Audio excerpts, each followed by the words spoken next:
Bonjour, alors proposition 7 de l'idée d'une histoire universelle de Kant, où Kant réfléchit au sens de la culture, au sens de l'histoire et au lien entre nature et culture. Donc septième proposition, le problème de l'établissement d'une société civile parfaite est dépendant de celui de l'établissement de relations extérieures entre les États régis par des lois et ne peut être résolu sans que ce dernier ne le soit. Donc le problème de l'établissement d'une société civile parfaite, c'est-à-dire une république avec des lois décidées par les citoyens et pour les citoyens, dépend également de l'institution, de l'établissement de relations extérieures internationales, donc des relations entre les États. Donc il ne peut pas y avoir une stabilité et un développement républicain dans un État et une société sans un point de vue interétatique et non plus simplement intra-étatique, et donc ça c'est une condition nécessaire, c'est-à-dire l'entente entre États.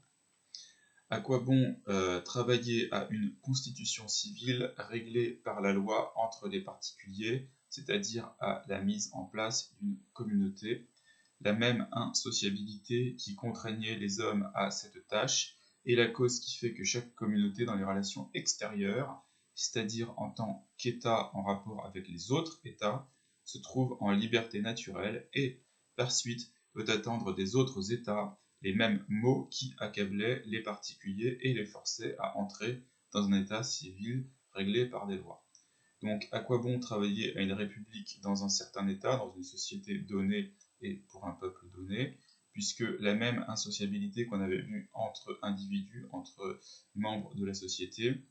va se retrouver dans les relations extérieures, c'est-à-dire entre États, entre communautés, qui sont eux-mêmes dans la liberté naturelle, c'est-à-dire dans la liberté sauvage, et par suite vont subir des autres États les mêmes maux que les individus particuliers, et ce qui fait qu'ils vont être, de même que les individus particuliers, obligés à rentrer dans un État civil réglé par des lois. Donc la nature a donc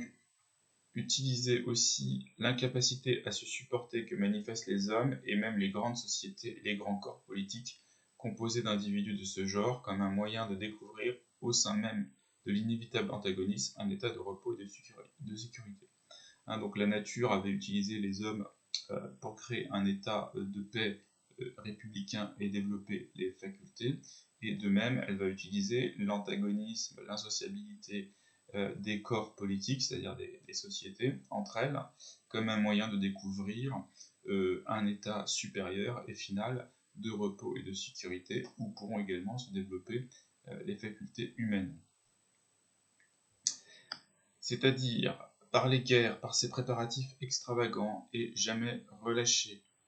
par la souffrance qui s'ensuit et qui doit finalement être ressentie par chaque État, même en pleine paix intérieure, la nature pousse les États à des tentatives d'abord imparfaites, mais finalement, après beaucoup de dévastation, de renversements, et même après un épuisement intérieur général de leurs forces, les pousse à faire ce que la raison aurait pu aussi leur dire sans une si triste expérience, à savoir sortir de l'état sans loi des sauvages pour entrer dans une société des nations,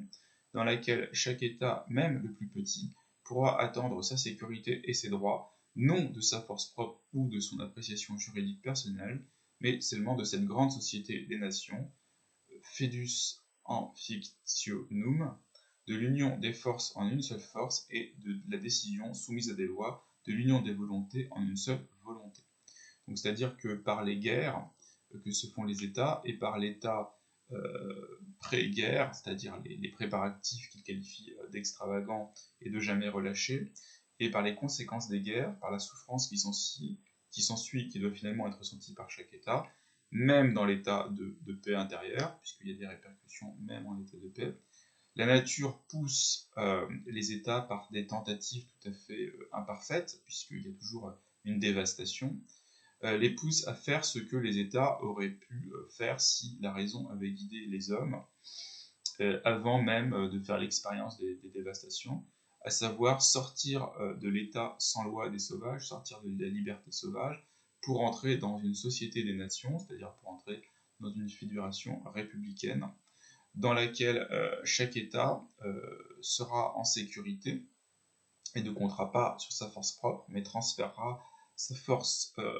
en une force centrale de la Société des Nations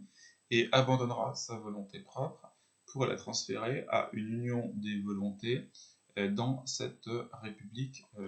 mondiale.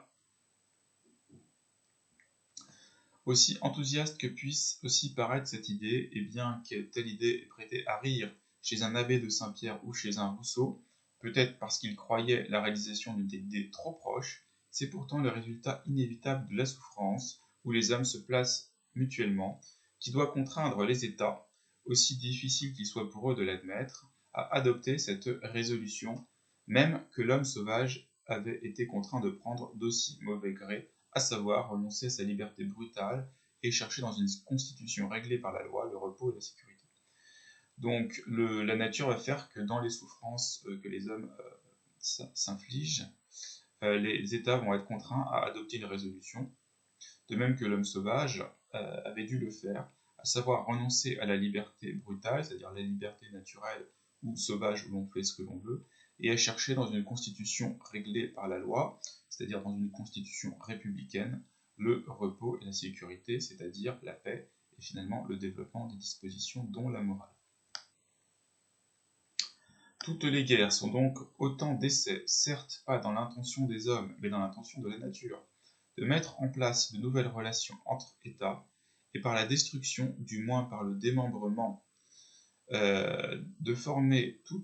de tout nouveaux corps qui, à leur tour, soit par eux-mêmes, soit à cause de leur proximité, ne peuvent se conserver et doivent par là essuyer de nouvelles et semblables révolutions, jusqu'à ce qu'enfin un jour,